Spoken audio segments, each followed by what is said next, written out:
मायका और ससुराल। मायका और ससुराल में ना समझो तो बहुत अंतर है, या नहीं समझो तो कुछ भी अंतर नहीं है, है ना। ये अपनी अपनी समझ की बात होती है।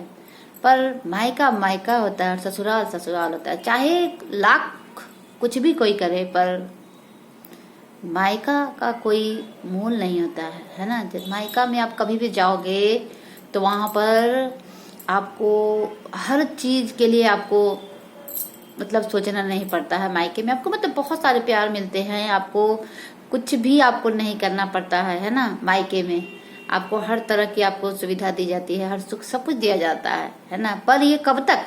जब तक आपकी शादी नहीं होती है तब तक मायका मायका होता है।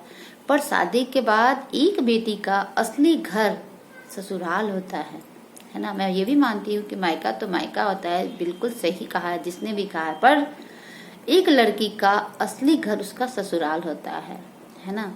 सोचिएगा जरूर, क्योंकि जब एक लड़की शादी करके ससुराल जाती है ना तो उसका घर, वास्तविक घर उसका ससुराल होता है, उसके पति का घर होता है।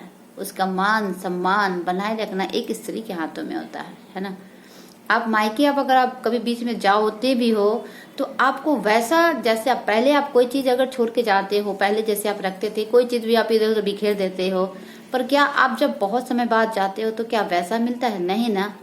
बल्कि वो सारे सामान आपको कहीं एक जगह रखा रहता है, या हो सकता है उस घर में आपके भाई के अगर है तो उनकी जगह आपकी भाभी ली होंगी, है ना।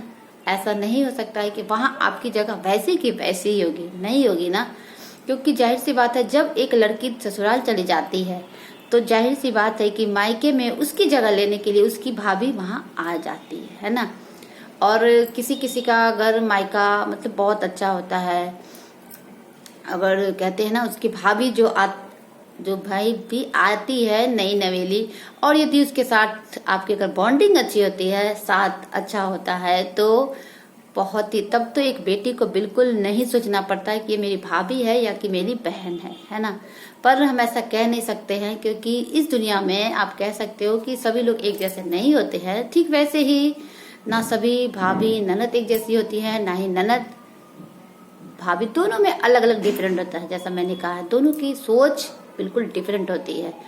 पर अगर इन दोनों के बीच अगर बॉन्डिंग अच्छी होगी ना तो ये जो ननद और भाभी का रिश्ता है ये बहुत ही अनमोल अनोखा होता है। ठीक है।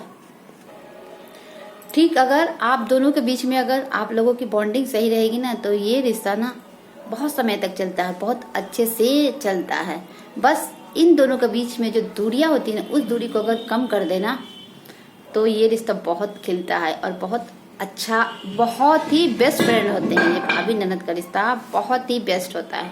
बस सोचने की एक बात होती है ना, कि जिस अनजान घर से एक भाभी नए घर में आती है, अगर एक ननद अपनी भाभी को पूरी तरह सपोर्ट करे तो क्या वो अपनी ननद को अपनी बहन नहीं समझेगी ना। पर दोनों तरफ से होना चाहिए, एक तरफा से नहीं होता है ना। जैसे मैंने पहले भी कहा है कि एक हाथ से ताली नहीं बजती है, दोनों तरफ से तालियां बजती है ना। तो इसीलिए कोई भी रिश्ते निभाने के लिए दोनों तरफ से रिश्ता होना बहुत जरूरी है, दोनों में एक प्यार होना बहुत जरूरी है। चाहे वो रिश्ता दोस्ती का हो, चाहे वो रिश्ता पति पत्नी का हो, चाहे वो रिश्ता भाई बहन का हो, कोई भी हो, इन दोनों रिश्तों के बीच में बॉन्डिंग प्यार होना बहुत जरूरी होता है।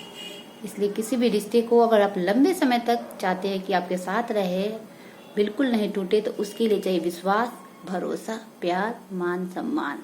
ये चीज दोस्ती में भी होनी चाहिए, भाई बहन में भी होनी चाहिए, भाभी ननद में होना चाहिए, और एक पति पत्नी में भी होना चाहिए।